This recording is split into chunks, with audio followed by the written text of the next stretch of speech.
Think pumpkin spice is for basic bitches? Think again.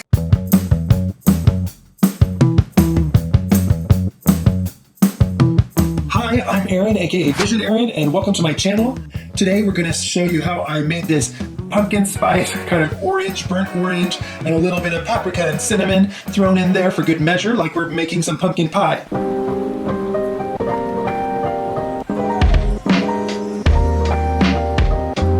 I love my tone-on-tone monochromatic spaces that sometimes people think of as color drenching or something like that, but I'm just getting depth in color, and it was all inspired by this little rug that was hanging on the wall when we came here. This is original to the house, kind of 1970s, and I used that as a starting point for the color palette for this room. You'll kind of see it echoed in all different places. I wanted to evoke some elements that are kind of 60s or 70s inspired, but done in a way that they wouldn't have actually done originally in that time period. I'll show you how we transformed this boring beige space into a burnt orange bodacious fantasy. First, we had to prepare the room, remove the furniture that we already had, and the curtains so that we could be ready to paint. While mixing colors, I decided to kind of test them out on the walls to try to see them in different daylight, because this room gets great afternoon light with the setting sun in the west, and so it warms it up at certain times of the day, but I definitely wanted to maintain this warmth all throughout the year. Went in a different direction than most interior designers would recommend, which is painting every wall a different color.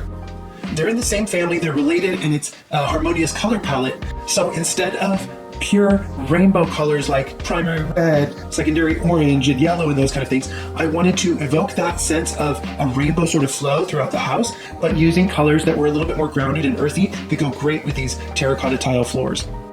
So for example, instead of using a red color behind me, I went a little bit more towards cinnamon or paprika shades.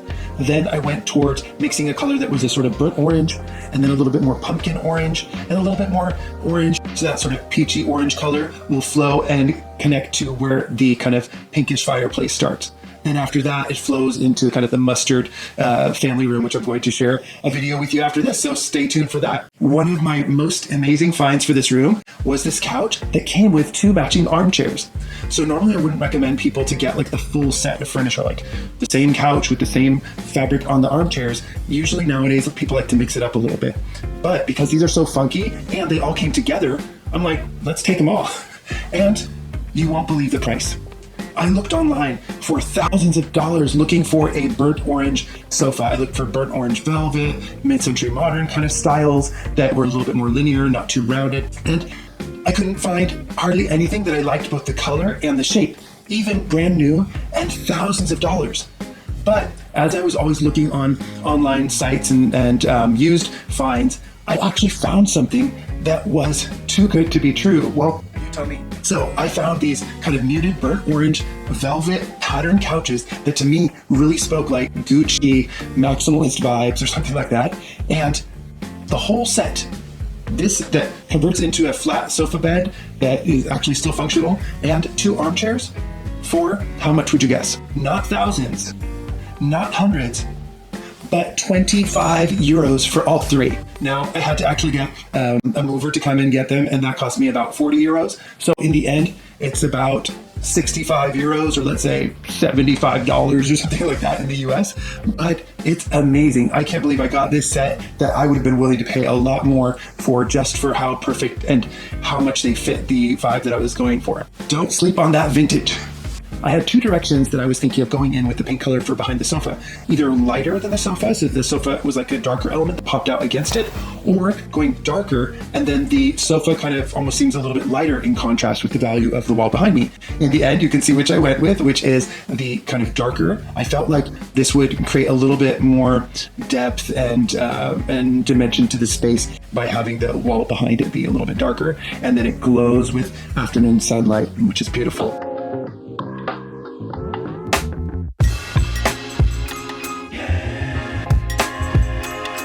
So the inspiration for the space is definitely inspired by the 60s and 70s.